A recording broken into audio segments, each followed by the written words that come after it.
pareeguma donc ministre boobu aussi war nañ mën a xool tam donte yàggu fa sax quoi il a hérité de ce ministère là donte yàggu fa le ministre de la communication waroon protéger les médias et tout. ñëw taxaw di xuloo ñun naan leen non da ngeen war a nekk di dóor et puis il se glorifie pour taxaw ci li nga xam ne mooy la suppression de certains médias yooyu tamit du ndam. nga jël le ministère bon nga jël yenn ministères yi le ministre des sports de la culture et autres bon il a pris une décision boo xamante ni c'est à saluer mooy Khady Diène Gaye c'est à saluer mooy patrimoine culturel bi nga xam ni moom la def Magal Touba bi c'est à saluer parce que Magal Touba moom ñun ñoo ko moom. nekk na patrimoine ba pare. ba mu nekkee patrimoine du tey ñun sénégalais yi moom xam nañ ni jaruloon sax décision. li Touba di laaj c'est pas ça. le Touba leneen lay laaj lu dul ay patrimoine culturel ak religieux ak yooyu ci ñun. maintenant nga jox ko ministère bu toll noonu les jeunes sont en train de souffrir bon dina am problème nag parce que son chef de cabinet après dina ma woon ne ma grand li ngay wax nii mooy lan. parce que sama boy la. donc pour dire que ñu ko doon xaar par rapport à la jeunesse les travailleurs qui sont des jeunes ñi nga xam ni ñàkk nañ seen liggéey. ñu nekk ay ndaw jeunesse Sénégal bi nga xam ni ils ont des problèmes dégguñu ko mu yëg yàgg bi la culture sénégalaise mi ngi dee ndànk-ndànk dégguñu ko muy yàgg bi bon le ministère madame le ministre de la pêche aussi bon qui fait des résultats malgré sa posture docteur Fatou Diouf ñu ngi koy gis ne mi ngi teg ay jalons mais li ñu d'accord rek mooy par rapport au contrat sur les affaires non kooku xam nga la diplomatie qui passe à côté donc ça donc des Sénégalais qui meurent par-ci par-là ñu jël ay Sénégalais au niveau de la Mauritanie kenn dégg ko mais ngay gis ñuy attaquer un ancien président de la République ngay génn communiqué di saluer di défendre ak nangam sangam on échoue sur le plan diplomatique donc c'est liñ ci war a soppi dafa bari. Maintenant je ne parlerai pas comme l'autre comme Ahmed Aïdara qui parle de 19 ministres donc ça veut dire que gouvernement bi jeex na. Je ne parlerai pas du nombre et autres mais li ma xam daal mooy y a des ministres qui ont fait des résultats surtout les ministres de souveraineté. Surtout les ministres de souveraineté. Forces armées souveraineté affaires étrangères ci la bokk. waaw non sauf ndaw si. non kooku dafa war a dem kooku moom dafa war a dem. mais Moussa Balla Fofana a fait des résultats. fenn rek collectivité parce que ba mu reconsidérer les salaires des travailleurs au niveau des fonctionnaires locaux foofu dama koy saluer parce que ñun loolu la ñu soxla ci un ministère malgré nag il a licencié dans une direction cinq agents c'est pas normal, c'est à condamner parce que waruñu travailler pour licencier des jeunes travailleurs. Maintenant nag il faut tirer le chapeau au ministre des Forces armées quand même qui a un travail extraordinaire et saluer l'effort du ministre de l'économie. Sans tambour ni trompette. Ni trompette kenn déggu ko. Saluer l'effort de Abdourahmane quand même. Abdourahmane Sarr. Bon Cheikh Diba à moindre mesure parce que aussi bon for nañ ci yooyu bay ne demoon na tàggoo ji mais tey nañ ko xam nga nag nga bëgg nguur bëgg la moo neex parce que Cheikh Diba président da ko bëgg daf ko wóolu donc jàpp naa ni bokkul ci ñiy dem. Il faut saluer ce comportement. Jean-Baptiste kon ñi ngi fi lim nii daal ne liggéey nañ mën nañ jortu ne ñoom duñ dem. non ils seront reconduits. ni may lim nii. dafa mel dafa am ku ñu bëgg ñu dem dafa am ku bëgg ñu dem. Ah bon.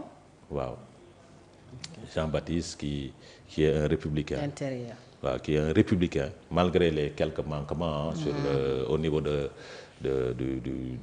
Ross Béthio de Ross Sénégal avec les bébés pérussières et au niveau de Cambérène de Diamaguène donc ak Pikine dès le début parce que on a eu mais on a vu que les responsabilités sont situées, il y a des policiers qui ont été arrêtés.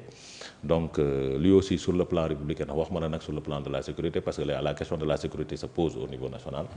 Donc moom aussi sur le plan en tant que républicain mi ngi am liggéey bu am solo parce que beaucoup de fuites par rapport aux certaines informations sur notre sécurité génnatul. Donc mi ngi liggéey foofu même au niveau des forces armées. ñu ngi ci liggéey bu mucc ayib maintenant nag remaniement moom dañ koy xaar saa su ne. Maintenant nag su amee ay départ qui va venir. Est-ce que le président. chroniqueur lu tax tuddoo bopp bi tamit. non xam nga foofu du ma ci dugg xam nga remaniement dafay am soo amee ay départ day am ay arrivée. bien sûr. Maintenant remaniement est-ce que le président sera dans sa posture de réconcilier de réconciliation du peuple ou bien est-ce qu'il va suivre son premier ministre. moom dara affirmé na démb réconciliation bi. waaw dans le lui il dit qu'il a besoin de tous les de toutes les compétences. Le premier ministre a dit le parti.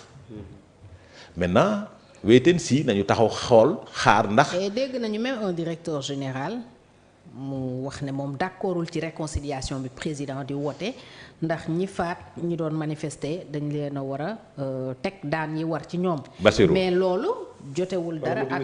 waaw jotewul dara ak réconciliation. Oui. C'est-à-dire xam nga situer les responsabilités voir la vérité. Faire la justice. sanctionner les coupables cela ne signifie pas que war nañ mën a jubóole askanu Sénégal. jubóole askanu Sénégal nag parce que un président qui a vu au bout de 16 mois que les choses ne bougent pas. am na ay compétences yu nekk ci biti yoo xamante ne mën nañ ñëw accompagner ko pour def pour développer le Sénégal mais kenn du ko bañ da nga war a saluer. parce que affaire bi du affaire u parti Macky Sall l'avait démarré en 2012 avec 25 ministres. mais après fu mu mujjee il a ouvert. toll ci 32 ministres il a ouvert recréé waat. parce que y a de ces ministères yoo xamante ni saa yu mënul nekk ministère de la jeunesse du sport et de la culture mënul nekk. il faut sortir la culture de ce ministère là bu bàyyi ko ministère de la jeunesse et du sport parce que ndaw si doo xam sax fan lay taxaw. oui parce que ñetti ministère fokk mu am boo xam ne da nga koy sàggane. élevage ak agriculture c'est vrai que ñoom ñaar sax mën nañoo ànd. mais su nekkee tu as à la tête un homme d'affaires un businessman boo xamante ni il ne pense qu'à sa personne qui fait le tour des liggéeyu jàmbur yi muy filmer boppam nekk ci TikTok kooku moom mooy loolu pour dire vrai parce que ce qui se passe dans ce pays nit ñi wax ñu ko. Les petits producteurs de légumes au Sénégal souffrent. Tu sais pourquoi? Multinationales yi ñoo nekk di bay tool yi. di jaay produits yooyu. di concurrencer les petits producteurs parce que les multinationales dañ leen waxoon dañu war a importer dañu war a exporter. mais exporter tuñu léegi ñu ngi jaay produits yi te kooku moo waroon régler cette question là mais nekku ci. dafa nekk dans ce populisme maintenant nag nous attendons de voir. lan la remaniement bi di am. parce que man dama jàpp ni. Fatou c'est pas pour maintenant il reste quelques mois. parce que li ma foroon ci wéwu bay 2 ans lañ ma waxoon la ñuy xaar. d'accord ba gouvernement bi def 2 ans. ba mu def 2 ans ba ñu évaluer les deux premières années. ñu mën a andi les corrections nécessaires les jubbanti pour bàyyi fi ñuy demante maintenant nag c'est là xam nga foo nee remaniement rek. ku nekk nga waajal seen bopp. dëgg la. sëriñ si seen marché dox na fi mu ne nii man sax dama waroon sol grave boobu. toog ci der. est-ce que tu comprends maintenant waajal sa bopp dans le cadre financier aussi. parce que suñu nee remaniement leneen ak leneen am na ci. maintenant nag moo tax un remaniement warul nekk benn effet d'annonce. parce que ku nekk da ngay jàpp da ngay dem. ku ne dañ ko def pour toog moo tax des fois sax nga gis ñenn ñi di neexal kenn ki. waaw nga gis ñenn ñi parce que y a des gens qui veulent entrer dans le gouvernement. moo tax il faut soutenir kenn ki y a des gens yoo xamante ne bëgguñu dem moo tax il faut soutenir kenn ki parce que aussi loo nekk directeur général nekk ministre moo ko dàq. ay privilège la moo tax nag soo ko annoncé nii ku nekk day jóg waajal boppam maintenant officiellement nous sommes pas encore dans ça. officiellement parce que ay rumeurs lu ñuy joxe la par ci par là rek parce que normalement 3 avril la waroon dem avant 3 avril avant le défilé 4 avril la ñu waroon def gouvernement bu bees tàq. Le président de la République dans sa patience mi ngi taxaw di xaar maintenant nag attendons de voir ce qui va se passer et qui seront les heureux élus. du tandem mais li ma xam daal mooy. le premier ministre ne partira pas. d'accord du dem d'ici les 2 ans. waaw moom kay nee na demul te président wóolu na ko ba léegi.